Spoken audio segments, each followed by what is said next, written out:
Mari para siswa, untuk materi kali ini kita akan belajar materi ekologi. Baik, para siswa, kita akan belajar terlebih dahulu mengenai definisi daripada ekologi, ya. Nah, ini sebenarnya sudah belajar dari SMP, bahkan dari SD mengenai ekologi ini. Apa yang dimaksud dengan ekologi? Ekologi adalah ilmu pengetahuan yang mempelajari interaksi antara makhluk hidup dengan lingkungannya, ya. Kadang-kadang orang juga menyebutnya sebagai ekosistem. Nah, di materi ini apa saja yang akan kita pelajari? Yang akan kita pelajari adalah apa saja sebenarnya komponen daripada penyusun ekosistem, ya. Kemudian proses yang terjadi pada ekosistem dan perubahan-perubahan yang terjadi pada ekosistem. Jadi kita akan belajar mengenai jaring-jaring makanan, kemudian rantai makanan, lalu belajar daur biogeokimia, kemudian aliran energi, dan masih banyak lagi yang lainnya. Baik, berikut ini kita akan belajar mengenai komponen penyusun daripada ekosistem, ya. Suatu ekosistem itu disusun oleh dua komponen. Yang pertama adalah komponen biotik dan komponen abiotik, ya. Apa yang membedakan antara kedua komponen tersebut? Mari kita lihat PowerPoint yang selanjutnya. Ya, baik, ini adalah komponen abiotik, ya. Seperti Anda tahu, biotik adalah hidup, sedangkan A itu artinya adalah tidak. Jadi komponen abiotik adalah komponen yang tidak hidup. Nah, komponen ini terdiri dari benda-benda yang tidak hidup yang ada di sekitar kita atau yang ada di lingkungan. Contohnya saja adalah tanah, air, udara, cahaya, dan lain sebagainya. Bisa juga komponen abiotik ini digambarkan sebagai keadaan yang terbentuk sebagai hasil interaksi dari berbagai benda yang tidak hidup. Ya, ini biasanya lebih ke parameter fisika atau parameter kimia. Misalnya kelembaban, arus angin, derajat keasaman atau pH, kemudian iklim atau cuaca, kemudian topografi, ya, kemudian arus air, dan masih banyak lagi yang lainnya, ya. Itu adalah contoh-contoh dari komponen abiotik. Untuk komponen yang berikutnya, ini adalah komponen biotik, ya. Komponen biotik itu meliputi semua makhluk hidup yang berada pada suatu daerah. Nah, berdasarkan nisianya, nah apa yang dimaksud dengan nisia? Nisia ini adalah peran dari masing-masing makhluk hidup itu di suatu lingkungan. Jadi setiap makhluk hidup itu memiliki perannya masing-masing di lingkungannya. Misalnya saja ada yang berperan sebagai produsen, konsumen, dekomposer, atau detritivor. Nah, berdasarkan nisianya, organisme dalam suatu ekosistem itu dibedakan menjadi 4 macam, yaitu produsen, konsumen, dekomposer, dan detritivor. Nah, untuk produsen mungkin Anda sudah mengetahuinya bahwa produsen ini adalah semua makhluk hidup yang dapat memproduksi atau dapat melakukan proses fotosintesis, ya. Jadi semua makhluk hidup yang bisa melakukan proses fotosintesis untuk menghasilkan amilum, dia masuk ke dalam kelompok produsen. Misalnya saja adalah ganggang, kemudian pepohonan, atau tumbuhan-tumbuhan yang memiliki klorofil yang lainnya. Kemudian yang berikutnya adalah konsumen. Konsumen ini adalah organisme yang mendapatkan energinya dengan mengkonsumsi produsen atau mendapatkan energinya dari konsumen yang lain. Nah, konsumen ini seperti Anda sudah belajar waktu SMP terbagi menjadi ada konsumen primer, konsumen sekunder, dan konsumen tersier. Nah, apa perbedaan dari ketiganya? Untuk yang konsumen primer itu adalah organisme yang memanfaatkan produsen untuk mendapatkan energinya. Berarti konsumen primer adalah kelompok herbivora, yaitu organisme yang memakan tumbuhan. Contohnya adalah kambing, sapi, dan lain sebagainya. Sedangkan konsumen sekunder adalah konsumen yang mendapatkan energinya dari konsumen primer.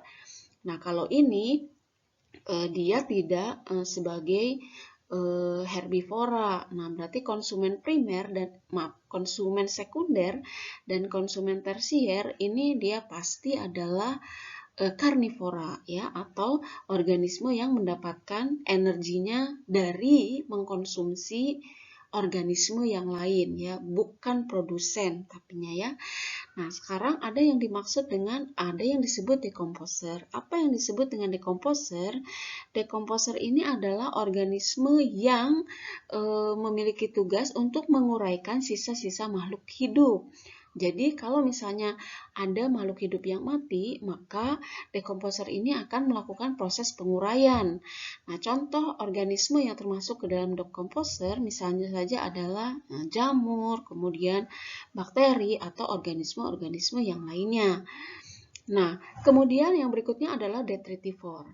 Nah, apa yang dimaksud dengan detritivore? Nah, decomposer itu dalam proses penguraian makhluk hidup yang sudah mati itu pasti tidak semuanya habis ya. Pasti ada beberapa sisa-sisa yang kemudian sisa-sisanya ini akan dimanfaatkan oleh detritivore.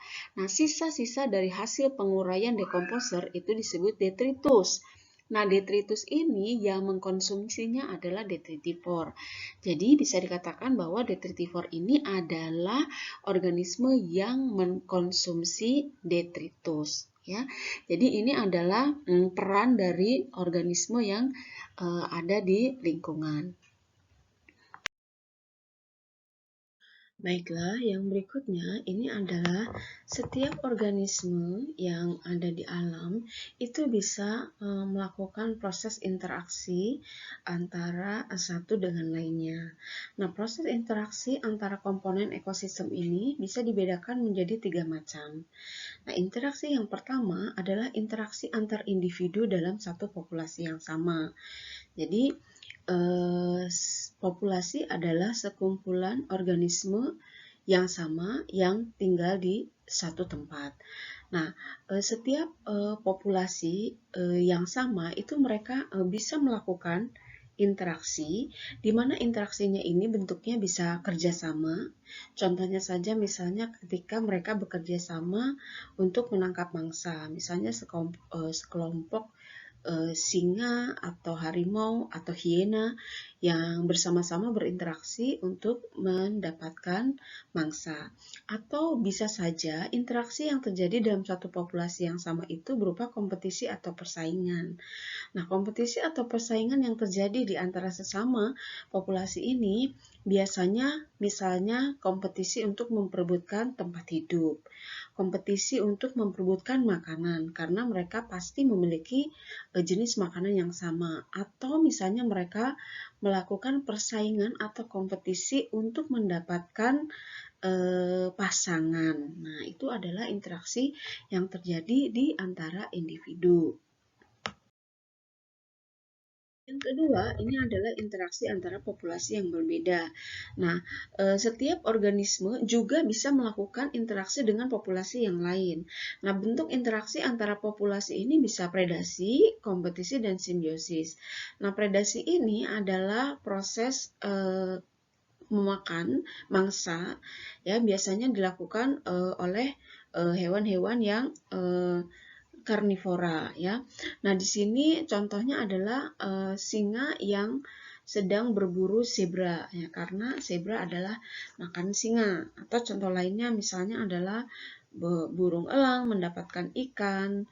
Kemudian contoh lainnya adalah ayam mendapatkan cacing. Nah, itu adalah bentuk predasi. Kemudian yang kedua adalah kompetisi. Nah, di antara populasi yang berbeda, mereka juga bisa melakukan proses kompetisi, terutama jika mereka dihadapkan pada suatu keadaan yang sangat sempit kisarannya. Misalnya jumlah makanan yang terbatas, kemudian jumlah ruang gerak yang terbatas, maka mereka akan melakukan kompetisi. Misalnya di suatu padang rumput itu ada singa, ada harimau, ada hiena, sementara makanan yang ada hanya sedikit jumlahnya, maka mereka akan melakukan proses kompetisi. Dan kemudian yang berikutnya adalah simbiosis. Nah, proses simbiosis ini yaitu ada beberapa jenis, yaitu simbiosis mutualisme, simbiosis yang saling menguntungkan. Nah, ini dari SMP sudah sering ya, misalnya bunga dengan kupu-kupu, kemudian burung jalak dan kerbau ya, itu adalah contoh-contoh simbiosis mutualisme. Atau ada juga simbiosis komensalisme, yaitu yang satu untung dan yang satu tidak apa-apa. Misalnya saja adalah ini yang dari dulu banget contohnya nggak pernah berubah, yaitu ikan hiu dan ikan remora. Misalnya ya, ikan remora itu memakan sisa-sisa makanan dari ikan hiu. Ikan remora mendapatkan keuntungan sementara hiunya tidak apa-apa. Atau misalnya anggrek yang menempel di pohon, nah, itu juga komensalisme. Kemudian ada lagi simbiosis parasitisme. Kalau simbiosis parasitisme satu untung satunya rugi. Misalnya saja adalah cacing pita di dalam tubuh manusia atau misalnya benalu yang ada di pohon. Nah, itu adalah simbiosis parasitisme. Nah, bentuk interaksi yang terakhir adalah interaksi antar makhluk hidup dengan lingkungan. Nah, interaksi antar makhluk hidup dengan lingkungan ini membentuk apa yang disebut sebagai ekosistem. Nah, di dalam ekosistem, setiap makhluk hidup itu memiliki peran dan fungsi yang berbeda-beda ya. Misalnya, apakah dia berfungsi sebagai produsen, yaitu penghasil amilum, apakah dia berfungsi sebagai konsumen, yaitu organisme yang mendapatkan energinya dari tumbuhan atau dari hewan lain, atau apakah dia berfungsi sebagai dekomposer, yaitu sebagai pengurai, dan atau apakah dia berfungsi sebagai detritivor, yaitu organisme yang memakan detritus. Baik, berikutnya kita lihat, ini adalah rantai makanan. Ya, apa yang dimaksud dengan rantai makanan? Rantai makanan adalah serangkaian proses makan dan dimakan antara makhluk hidup berdasarkan urutan tertentu yang terdapat peran produsen, konsumen, dan dekomposer atau pengurai untuk kelangsungan hidup.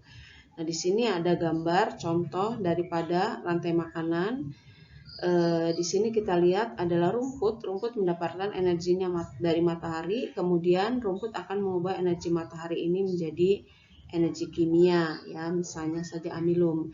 Kemudian rumput ini akan dimakan oleh belalang, lalu belalang dimakan oleh kodok, kodok dimakan oleh ular, ular dimakan oleh burung elang, dan terakhir adalah burung elang jika mati maka dia akan diuraikan oleh dekomposer, misalnya saja adalah fungi. Nah, di sini kita lihat peran daripada masing-masing organisme tersebut. Rumput itu berperan sebagai produsen, kemudian belalang itu berperan sebagai konsumen primer, ya. Berarti di sini belalang adalah herbivora.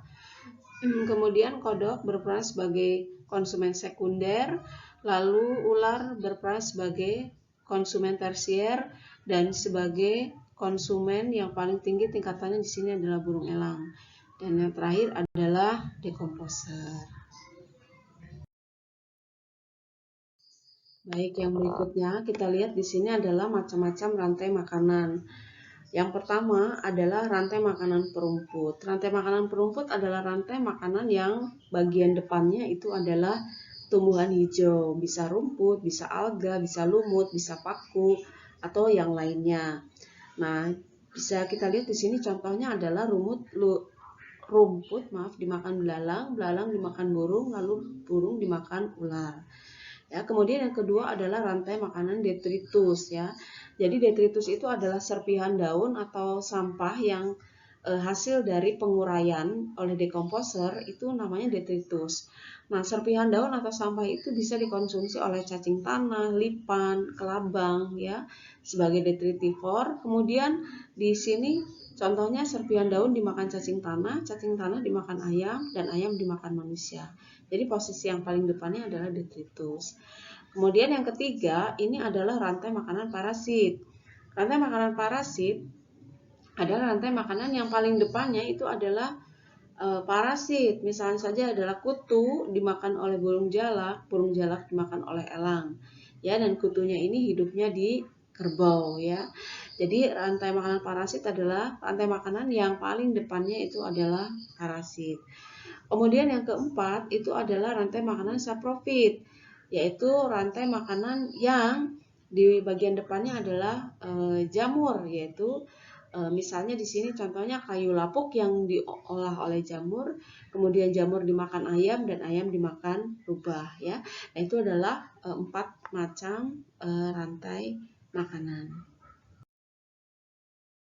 Jaring-jaring makanan, jaring-jaring makanan yang dimaksud dengan jaring-jaring makanan adalah kumpulan dari rantai makanan yang saling terhubung tumpang tindih dalam sebuah ekosistem. Jadi kita lihat di sini bahwa misalnya satu hewan tidak hanya dikonsumsi oleh satu jenis hewan saja, tapi dikonsumsi oleh beberapa jenis hewan yang lain.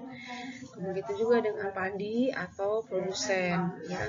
Sebagai contoh di sini adalah katak, selain dikonsumsi oleh burung, dikonsumsi juga oleh hewan-hewan lain, misalnya rakun, musang, dan lain-lainnya ya. Begitu juga dengan konsumen tersier, dia juga tidak hanya memakan satu jenis hewan saja, tapi dia juga bisa memakan beberapa hewan yang lain. Nah, ini adalah yang ini adalah yang disebut sebagai jaring-jaring makanan. Baik, materi berikutnya adalah biogeokimia ya. Apa yang dimaksud dengan biogeokimia? Daur biogeokimia itu adalah perpindahan unsur-unsur kimia melalui makhluk hidup dan lingkungan abiotik ya. Bionya adalah tumbuhan, geonya itu tanah, batu, sedangkan kimia adalah senyawa kimia. Kemudian daur biogeokimia di sini ada 3 jenis, yaitu daur udara yang meliputi daur oksigen, karbon, nitrogen, dan sulfur. Artinya senyawanya adalah kebanyakan berada di udara. Kemudian daur air, dan yang ketiga adalah daur sedimen. Daur sedimen ini berarti melibatkan tanah, kemudian batu, misalnya saja adalah daur fosfor. Baik, mari kita lihat ini adalah daur nitrogen ya. Daur nitrogen itu paling sering dibicarakan dan ini paling penting ya. Kalau kita lihat di sini ada beberapa istilah yang ada di daur nitrogen ini. Mari kita lihat. Yang pertama adalah kita lihat di sini nitrogen itu ada di udara dalam bentuk N2. Kemudian nitrogen ini bisa diserap atau difiksasi, istilahnya diikat oleh bakteri fiksasi nitrogen. Jadi N2-nya itu diikat oleh bakteri yang hidup bebas atau bakteri yang hidup di bintil akar tanaman kacang-kacangan. Nah, kemudian itu istilahnya adalah fiksasi, yaitu pengikatan nitrogen dari udara. Nah, N2 ini kemudian akan diubah menjadi NH4+ dalam proses amonifikasi atau berubah menjadi amonium. Nah, sesudah itu amonium ini akan dilakukan proses nitrifikasi, yaitu NH4+ akan diubah menjadi NO2 atau nitrit. Nitrit kemudian akan diubah menjadi nitrat atau NO3. Nah, kemudian NO3 ini akan dilepas ke udara oleh bakteri denitrifikasi. Ya. Nah, kita lihat di sini ada tumbuhan ya. Tumbuhan itu tidak mengikat nitrogen bebas dari udara, tapi tumbuhan ini mengambil nitrogennya dari dalam tanah untuk proses pertumbuhannya. Nah, kalau misalnya tumbuhan ini mati, maka akan didekomposisi atau akan diuraikan oleh dekomposer seperti jamur dan bakteri. Hasilnya adalah amonium. Nanti amonium ini akan diubah lagi menjadi nitrit. Lalu hewan juga sama. Tumbuhan memakan hewan, kemudian hewan mati, maka dia juga akan dilakukan atau diuraikan dan hasilnya adalah amonium. Ya, ini adalah daur daripada nitrogen. Jadi di sini ada beberapa istilah yang perlu dicatat, yaitu fiksasi, yaitu proses pengikatan nitrogen bebas dari udara oleh bakteri pemfiksasi. Kemudian kemudian proses amonifikasi, yaitu perubahan N2 menjadi NH4+. Lalu nitrifikasi, yaitu perubahan NH4+ menjadi NO2- atau nitrit, lalu nitrit menjadi nitrat, itu adalah juga namanya nitrifikasi. Kemudian bakteri denitrifikasi atau proses denitrifikasi adalah perubahan NO3 menjadi N2 bebas di udara. Nah, ini adalah siklus atau daur daripada nitrogen. Baik, kita lanjutkan. Di sini adalah daur karbon ya. Daur karbon itu biasanya berhimpitan dengan daur oksigen ya, karena mereka mengalami proses yang hampir sama. Nah, di sini ada tumbuhan. Tumbuhan itu mengalami proses respirasi dengan menyerap O2 dan mengeluarkan CO2. Tapi tumbuhan juga melakukan proses fotosintesis di mana dia mengambil CO2 dan menghasilkan O2. Nah, tumbuhan akan dikonsumsi oleh manusia dan hewan, maka C-nya akan berpindah. Nah, kalau tumbuhan, hewan dan manusia juga melakukan proses respirasi ya, sehingga dia menyerap O2 dan menghasilkan CO2. Nah, tumbuhan-tumbuhan yang mati itu akan mengalami proses pembusukan, kemudian pengendapan, dan pada suatu saat nanti dia akan menjadi batu bara, dan batu bara ini akan dipakai sebagai bahan bakar, dan dalam proses pembakarannya akan menghasilkan CO2. Begitu juga dengan di laut juga mengalami proses yang sama, di mana fotosintesis akan dilakukan oleh fitoplankton. Fotosintesis ini mengikat CO2 dan mengeluarkan O2. Ya, fitoplankton atau semacam tumbuhan air juga melakukan proses respirasi, di mana dia mengambil O2 dan mengeluarkan CO2. Ya, fitoplankton ada di gambar itu dia dimakan oleh ikan paus misalnya, maka C-nya akan pindah dari tumbuhan ke ikan paus ya. Nah, ini adalah dari daur karbon. Baik, yang ketiga ini adalah daur air ya. Daur air ini lebih simpel dibandingkan dengan daur-daur yang lain. Nah, di sini ada beberapa istilah yang harus diperhatikan. Di antaranya adalah peristiwa presipitasi ya. Presipitasi ini bahasa Indonesianya ada hujan ya. Jadi kita mulai dulu dengan peristiwa transpirasi ya. Transpirasi itu proses penguapan air dari tumbuhan ke udara. Itu adalah transpirasi. Sedangkan evaporasi adalah proses penguapan dari badan air yang ada di bumi ke udara. Itu evaporasi ya. Nanti uap air yang menuju ke udara, ke awan itu akan terkondensasi atau mengalami pengembunan sehingga menghasilkan titik-titik air dan akan jatuh menjadi hujan atau istilahnya adalah presipitasi ya. Nah, nanti air hujan yang jatuh ini kemudian sebagian akan masuk ke dalam sungai, kemudian mereka menuju ke laut, sebagian lagi akan masuk menjadi air tanah. Nah, air tanah ini kemudian akan mengalir dan mereka akan kembali ke laut ya. Nah, itu kalau daur air ya. Kalau daur air lebih simpel. Jadi di sini ada beberapa istilah yaitu kondensasi, presipitasi, transpirasi, dan evaporasi. Baik, yang berikutnya ini adalah daur atau siklus fosfor ya. Siklus fosfor ini adalah siklus atau daur sedimen karena melibatkan batu-batuan tanah gitu ya. Nah, kita lihat di sini adalah fosfat yang ada di bebatuan itu mengalami pelapukan bebatuan yang kemudian kalau misalnya terjadi hujan, dia itu akan teralirkan di bawah aliran air dan masuk ke dalam sungai.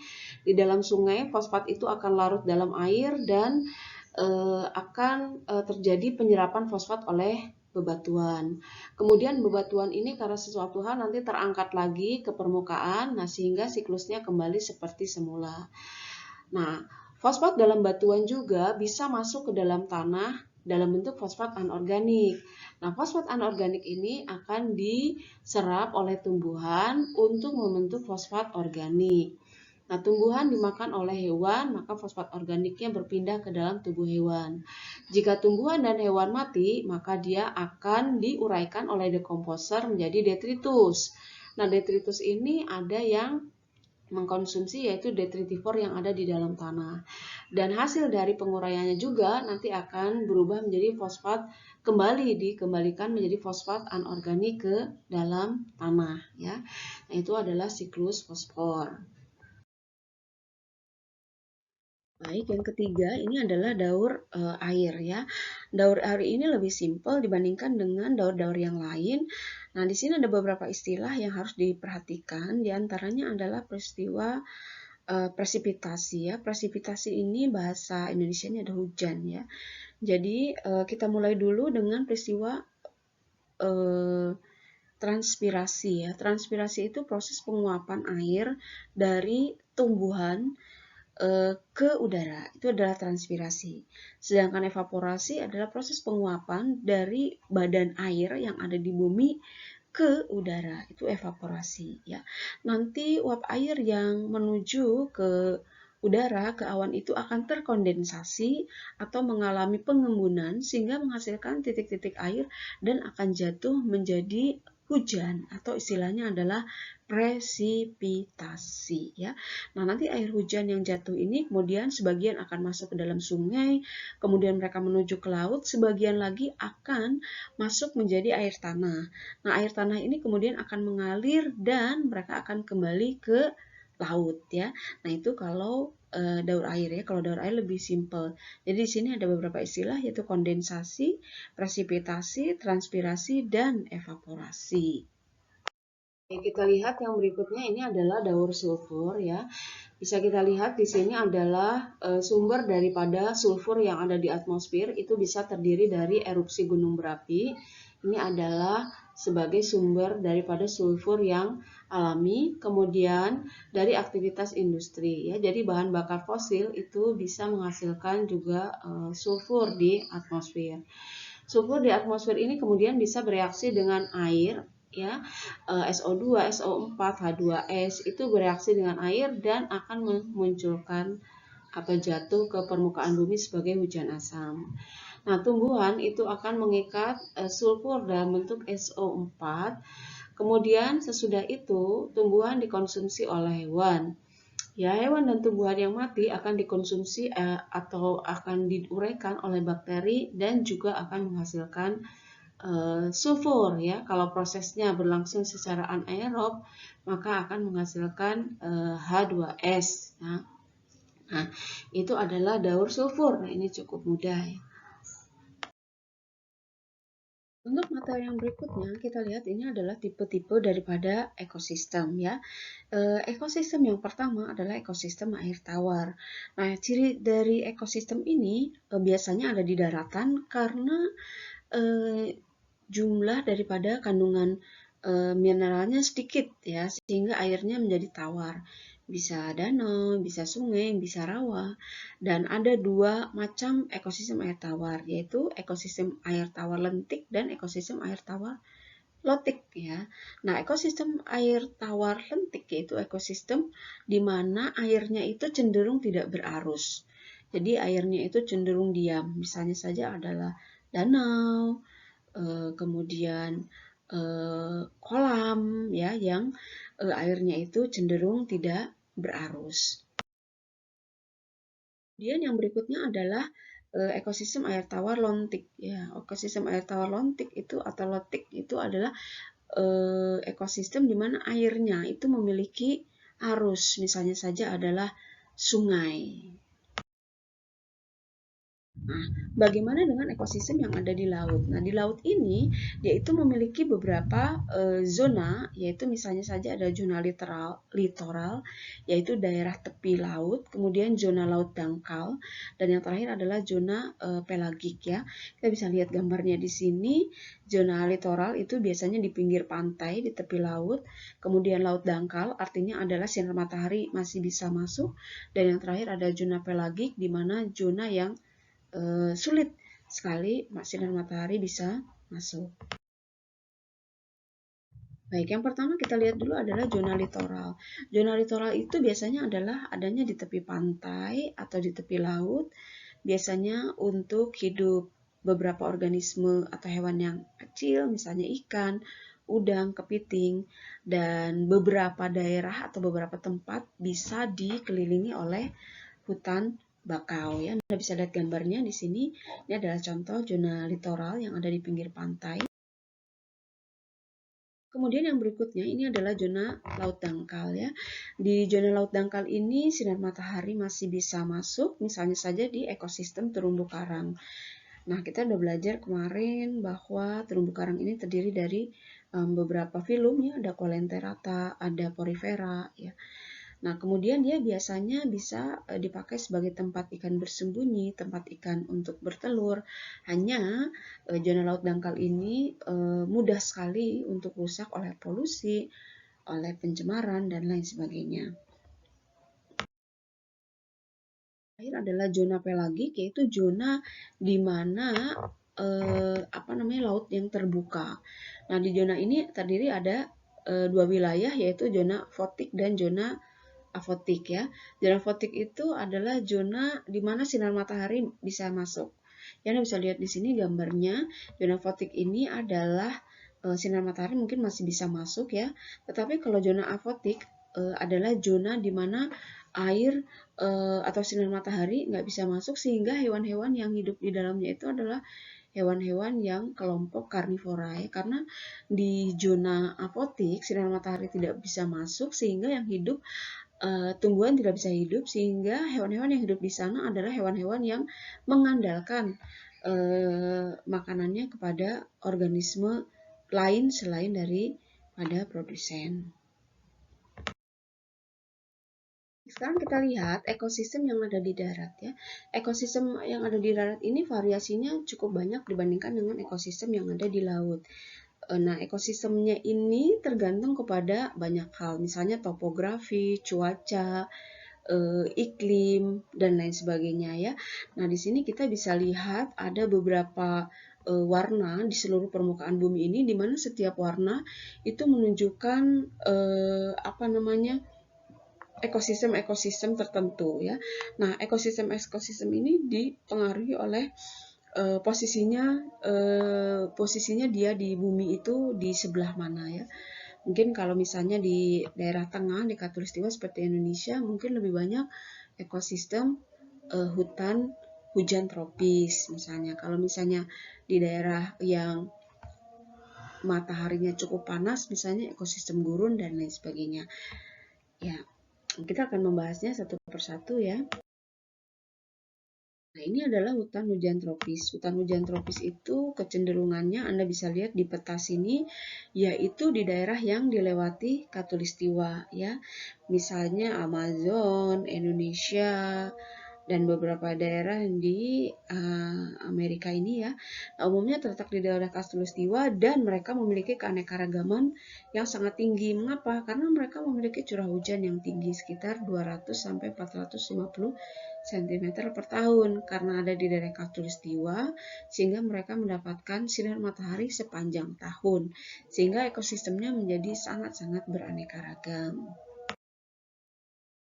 Berikutnya adalah savana ya. Savana ini kalau kita lihat ini lebih ke arah ke bawah ya, ke kutub selatan. Di sini daerahnya cenderung kering, terletak di daerah tropis dan subtropis. Biasanya ini berupa padang rumput, tapi masih ada pohon-pohonnya atau diselingi oleh pohon-pohon dan hewan-hewan yang mendominasi, misalnya serangga, herbivora, dan beberapa jenis karnivora. Yang berikutnya adalah gurun. Kalau kita lihat di peta ini, gurun ini adanya di dua tempat ya, di arah tengah-tengah, di tengah-tengah dari bumi ini, atau di Australia juga ada gurun ya, biasanya yang cuacanya panas dengan curah hujan yang tidak begitu banyak. Jadi gurun ini biomanya sangat kering karena curah hujannya rendah, sekitar 25 cm per tahun. Dan Anda bisa lihat gambarnya di sini, ini didominasi oleh tanaman-tanaman sukulen seperti kaktus dan rumput-rumputan. Ya, ini adalah gurun. Adalah padang rumput atau stepa. Kalau kita lihat di sini, ini lebih ke arah bawah bumi dan atas bumi ya. Jadi sudah akan ke kutub ya, didominasi oleh rumput. Kalau ini rumput tidak ada pohonnya ya. Dalam skala yang luas, curah hujannya 25 sampai 75 cm per tahun, dan ini didominasi oleh hewan herbivora karena di sana banyak rumput. Nah, perbedaan padang rumput atau stepa dengan savana, kalau savana tadi rumput dengan diselingi beberapa pohon. Tapi kalau padang rumput atau stepa itu hanya rumput saja tanpa diselingi oleh pohon. Kemudian yang berikutnya adalah taiga ya. Taiga ini kalau dilihat di peta itu udah agak-agak ke atas-atas gitu ya, ke atas-atas kutub utara, sudah pasti cuacanya sangat dingin, didominasi oleh tumbuhan konifer. Tumbuhan konifer itu seperti pinus, cemara gitu ya. Dan musim dinginnya lebih panjang, sedangkan musim panasnya sangat pendek. Sehingga hewan-hewan yang hidup di sana adalah hewan-hewan yang sudah beradaptasi dengan cuaca yang dingin, misalnya rusa, serigala, mus, dan lain sebagainya. Adalah ekosistem darat yang terakhir. Ekosistem darat yang terakhir adalah tundra. Tundra itu sudah di kutub utara, sudah mendekati kutub utara. Musim dinginnya sangat-sangat panjang dan ekstrim, sehingga di sana tidak ditemukan pohon, didominasi oleh lumut, rumput dan juga perdu ya.